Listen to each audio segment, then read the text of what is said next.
Isaac Go gustong makabawi sa Barangay Ginebra. At Coach Yeng Guiao sinabing unfair ang pagban kay Jalen Johnson.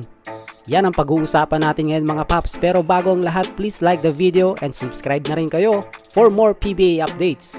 Huwag na natin patagalin to. Tara, let's go! Matapos ang mahigit na 500 days o isang taong mahigit na hindi paglalaro sa PBA, sa wakas ay nakabalik na itong si Isaac Go para sa Barangay Ginebra.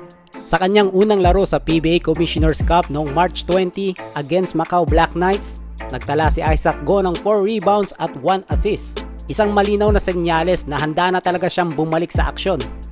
Bagamat mahigit isang taong hindi nakapaglaro si Isaac Go dahil sa kanyang ACL injury, pinakita ng Ginebra management ang commitment para sa kanya. Nagbigay ang team ng full support sa kanyang rehab at sinigurado ang kanyang pagbabalik ay maayos at ligtas. Isang patunay na hindi lang siya basta player kundi isang mahalagang bahagi ng plano ng koponan. Dahil ayon na rin kay Coach Tim Cone, si Isaac Go ay isang mahalagang piyesa para sa kanilang frontcourt. Sa kanyang height at kakayahang dumepensa ay makakatulong para mapalakas ang lineup, lalo na sa mga mahihirap na laban sa PBA Commissioner's Cup. At dahil hindi siya pinabayaan ng Barangay Ginebra nung mga panahong injury siya, handa nang makabawi si Isaac Go para sa Barangay Ginebra para sa kanilang kampanya ngayong PBA Commissioner's Cup. It's totally unfair. Yan ang sigaw ni Coach Yeng Guiao matapos i-anunsyo ni PBA Commissioner Willie Marshall ang 2-game ban para kay Kubuntin at isang game naman para kay Johnson. Ito ang resulta matapos ang kanilang fist fight incident sa kanilang game. Pero ang desisyon na ito ay kinontra ni Coach Yeng Guiao at tinawag na totally unfair. Dahil ayon sa kanya, ang pagkaka-eject ni Johnson sa laro na yon ay sapat na para ilagay ang kanilang team sa disadvantage.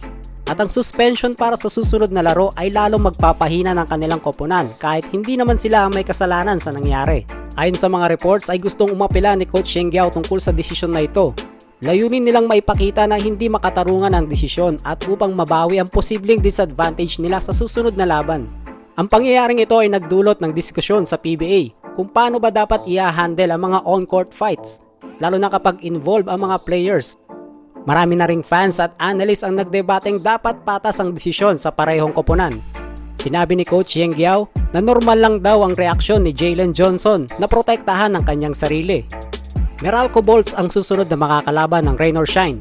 Kaya naman kung hindi makakapaglaro si Johnson ay mapipilitan ng Rain or Shine na mag-all-Filipino lineup.